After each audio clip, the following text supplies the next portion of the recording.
కరీంనగర్ సిటీలో ఇలాంటి రోడ్లు ఎక్కడ చూసినా కనబడుతున్నాయి. నగర శివారు ప్రాంతంతో పాటు నగర మధ్యలో కూడా ఇలాంటి రోడ్లు కనబడుతున్నాయి. అంటే ఎన్నికల ముందు చాలామంది ప్రజాప్రతినిధులు కావచ్చు, నేతలు కావచ్చు హామీలు ఇస్తున్నారు. కానీ అధికారంలోకి వచ్చిన తర్వాత పట్టించుకోవట్లేదు.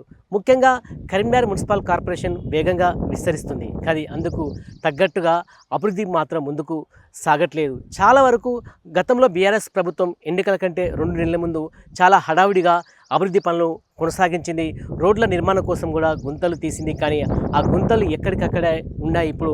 దీంతో ఎలాంటి మరమ్మతులు చేపట్టలేదు. మళ్ళీ కాంగ్రెస్ అధికారంలోకి వచ్చిన తర్వాత బిల్లులన్నీ కూడా పెండింగ్లో ఉన్న కారణంగా ఇప్పటికీ పనులన్నీ నిలిచిపోయాయి.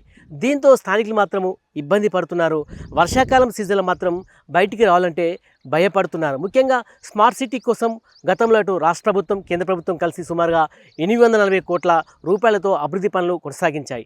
అవన్నీ కూడా ముఖ్యంగా కరీంనగర్ సిటీలోని ప్రధాన రోడ్లలో మాత్రమే ఆ రోడ్లను నిర్మించారు. ప్రధాన సిటీలో మాత్రమే అక్కడ అభివృద్ధి పనులు చేశారు. కానీ నగర ప్రాంతాన్ని మాత్రము, నగర శివారు ప్రాంతాన్ని మాత్రము పట్టించుకోలేదు.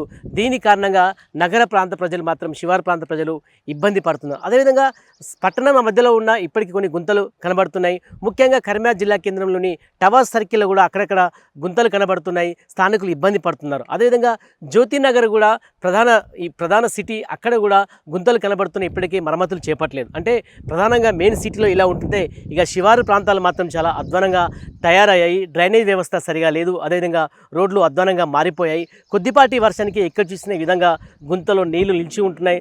దాంతోపాటు ఎవరైనా బయటికి వస్తే భయపడుతున్నారు. అంతేకాకుండా చిన్నపిల్లలు కావచ్చు, విద్యార్థులు కావచ్చు గతంలో కింద పైన సంఘటనలు ఉన్నాయి. అదేవిధంగా చాలామంది నడుము నొప్పితో బాధపడుతున్నారు. అంటే ఒక రకంగా చెప్పాలంటే ప్రభుత్వాలు పెద్ద ఎత్తున హామీలు ఇస్తున్నాయి.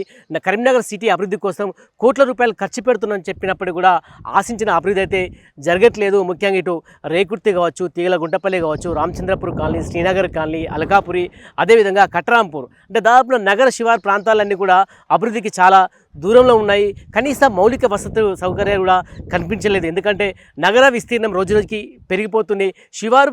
శివారు ప్రాంతాలన్నీ కూడా పెద్ద ఎత్తున నూతన గృహాలు కూడా నిర్మించుకుంటున్నారు. కానీ అందుకు తగ్గట్టుగా ఎక్కడ కూడా అభివృద్ధి పనులైతే సాగని పరిస్థితి మనకు కనబడుతుంది. ప్రస్తుతం కరీంనగర్ మేయర్ స్థానాన్ని బీజేపీ దక్కించుకుంది. అయితే అంతకంటే ముందే కూడా ఇక్కడ కరీంనగర్ సిటీని వేగవంతంగా అభివృద్ధి చేస్తామని చెప్తున్నారు. అంతేకాకుండా ఇప్పటికే 840 కోట్ల వరకు కేంద్ర ప్రభుత్వం నుంచి నిధులు తీసుకొచ్చామని చెప్తున్నారు. కానీ మరి అవి ఎప్పుడు నిధులు విడుదలవుతాయో వేచి చూడాలి. అదేవిధంగా గతంలో ఉన్న బీఆర్ఎస్ ప్రభుత్వం కూడా చెప్పింది, మేము అసలు కరీంనగర్ని ఎన్నెలు లేనంత విధంగా అభివృద్ధి చేశామని. కానీ ఇప్పుడు ప్రస్తుతానికి చూస్తే మాత్రం కరీంనగర్ నగర శివారు ప్రాంతాలు మాత్రం అభివృద్ధికి చాలా దూరంగా ఉన్నాయి. కనీస వసతులు లేవు. ఎటు చూసినా బురద కనబడుతుంది. డ్రైనేజ్ వ్యవస్థ సరిగలేదు. అంతేకాకుండా కేవలం అదేవిధంగా కొన్ని చోట్ల మాత్రం తాగునీటి సమస్య కూడా ఉన్నదంటే మనం కరీంనగర్ సిటీ పరిస్థితి ఏ విధంగా ఉందో అర్థం చేసుకోవచ్చు. ముఖ్యంగా రేకుర్తిలో చాలా వరకు మున్సిపాలిటీ నల్లా నీరు రావట్లేదు. అంటే కరీంనగర్ సిటీలోని మౌలిక వసతులు ఇబ్బంది అవుతున్నాయి. ఒక మారుమూల ప్రాంతాల్లో ఏ విధంగా ఇబ్బందులు ఉంటాయో కరీంనగర్ సిటీలో కూడా అదేవిధంగా ఇబ్బందులు ఉన్నాయి. గతంలో కూడా స్థానికులు మాత్రం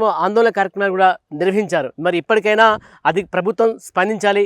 ఖచ్చితంగా ఎక్కడైతే మౌలిక వసతులు లేక నగర ప్రజలు ఇబ్బంది పడుతున్నారో వారికి వసతులు కల్పించాలి. అదేవిధంగా చాలా చోట్ల కూడా రోడ్లను పూర్తిగా తవ్వి వదిలివేస్తారు. కనీసం అందులో ఎలాంటి మొరము పోయట్లేదు.